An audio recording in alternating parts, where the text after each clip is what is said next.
Assalamualaikum warahmatullahi wabarakatuh. Perkenalkan, nama saya Nita Kurniati, NIM 191006178, kelas D10, Prodi WGST, semester 6. Nah, pembuatan video ini adalah untuk memenuhi tugas mata kuliah pendidikan multikultural. Nah, baiklah, di sini saya akan membahas materi tentang interaksi antar ras, kelas, gender, agama, dan kebudayaan. Baik, di sini saya yang pertama akan menjelaskan materi tentang interaksi antar ras. Ras adalah golongan bangsa berdasarkan ciri-ciri fisik dan garis keturunan. Setiap manusia memiliki perbedaan ciri-ciri fisik seperti warna kulit, warna dan bentuk rambut, bentuk muka, ukuran badan, bentuk dan warna mata, serta ciri fisik yang lainnya. Kondisi masyarakat Indonesia yang memiliki keberagaman ras berpotensi menimbulkan konflik. Konflik tidak hanya menimbulkan kelompok-kelompok masyarakat, tapi juga bangsa Indonesia secara keseluruhan. Maka setiap warga negara Indonesia diminta menjunjung tinggi rasa persaudaraan, kekerabatan, dan persahabatan sehingga terwujud perdamaian. Kondisi ini sesuai sila kedua Pancasila yang berbunyi, yaitu kemanusiaan yang adil dan beradab. Artinya bangsa Indonesia menjunjung tinggi harkat dan martabat manusia tanpa berbeda-beda ras. Nah, interaksi sosial adalah hubungan sosial yang menyangkut hubungan antar individu dengan kelompok, dan antar kelompok dengan kelompok. Dalam interaksi sosial, setiap individu atau kelompok dapat bekerja sama atau berkonflik, melakukan interaksi formal atau non-formal, secara melakukan interaksi langsung dan tidak langsung. Nah, sekarang kita melanjutkan materi yang kedua, yaitu interaksi antar kelas atau golongan. Golongan adalah sebagai kelompok masyarakat dengan ciri-ciri dan aktivitas tertentu. Beberapa faktor yang digunakan untuk menggolongkan keberagaman adalah sebagai berikut. Yang pertama, secara administrasi kependudukan. Yang kedua, secara usia penduduk. Yang ketiga, secara ekonomi. Yang keempat, secara pendidikan. Yang kelima, secara politik. Dan yang terakhir, berdasarkan mata pencarian atau profesi. Pada golongan nelayan, petani, pedagang, wira swasta, PNS, TNI, Polri, politis, guru, dokter, dan sebagainya.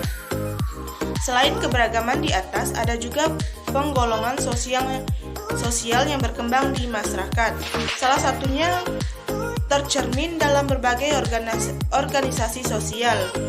Meski terdapat beragam penggolongannya, namun berbagai organisasi tersebut mempunyai landasan ideologi yang sama, yaitu Pancasila. Artinya semua golongan sosial berada dalam Bhinneka Tunggal Ika.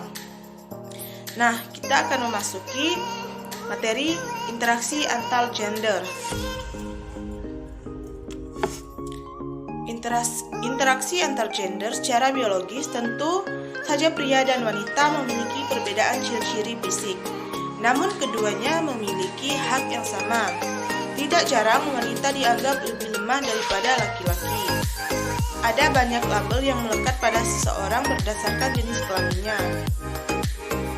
Gender merupakan sifat dan perilaku yang melekat pada kaum laki-laki dan perempuan yang konstruksi secara sosial dan kultural.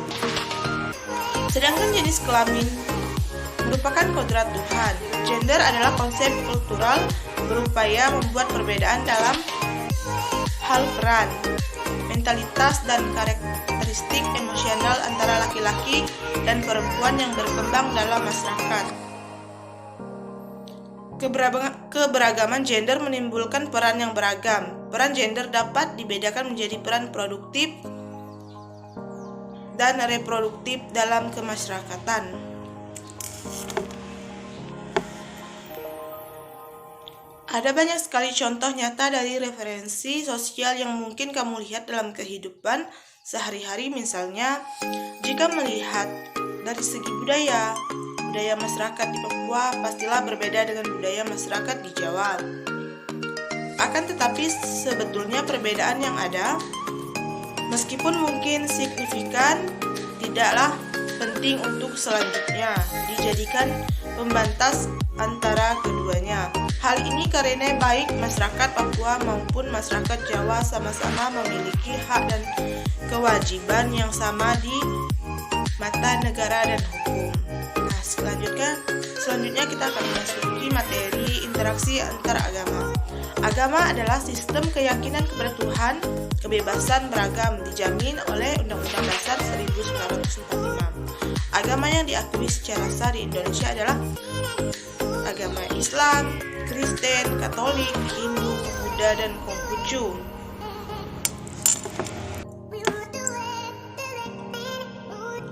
Agama-agama tersebut disebarkan oleh bangsa lain dan pegangan asing yang datang ke wilayah Indonesia. Keberagaman agama di tengah-tengah masyarakat menunjukkan bahwa bangsa Indonesia adalah bangsa yang religius.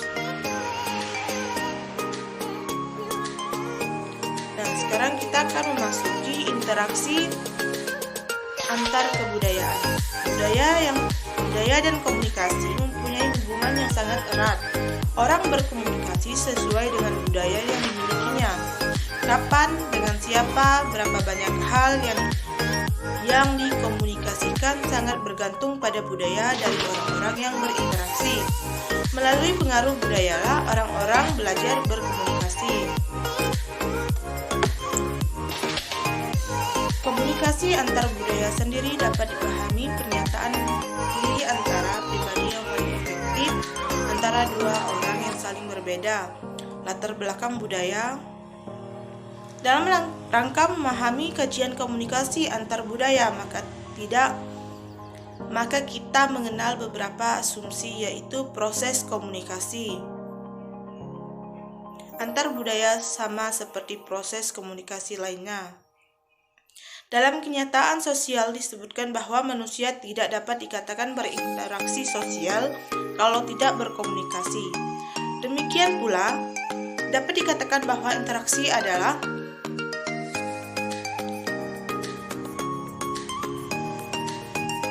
budaya yang efektif sangat tergantung dari komunikasi antar budaya. Konsep ini sekaligus menerangkan bahwa tujuan komunikasi antar budaya akan tercapai bila bentuk-bentuknya berhubungan. Komunikasi antar budaya dalam konteks ini menunjukkan kepada komunikasi interpersonal dengan sub-sub budayanya. Pihak-pihak yang terlibat dalam komunikasi berasal dari kelompok-kelompok personal yang berbeda. Sub-sub ini menunjukkan kepada kelompok masyarakat atau komunitas sosial yang menunjukkan pola-pola tingkah laku dengan ciri khas tertentu yang memadai untuk dapat dibedakan dari kelompok-kelompok masyarakat yang lainnya dalam satu suku atau dalam satu satuan budaya dan masyarakat. Interaksi budaya merupakan hubungan antar dua manusia atau lebih dalam berhubungan yang dipengaruhi norma-norma budaya kebiasaan dari kelompok masyarakat tersebut. Dalam proses interaksi antara budaya, masyarakat pendatang dan lokal membentukkan hubungan sosial yang harmonis dengan kondisi kehidupan individu atau kelompok yang hidup sejalan dan serasi dengan anggota masyarakat yang menjalani kodratnya masing-masing, ditandai dengan adanya solidaritas dalam masyarakat yang memiliki budaya yang beragam.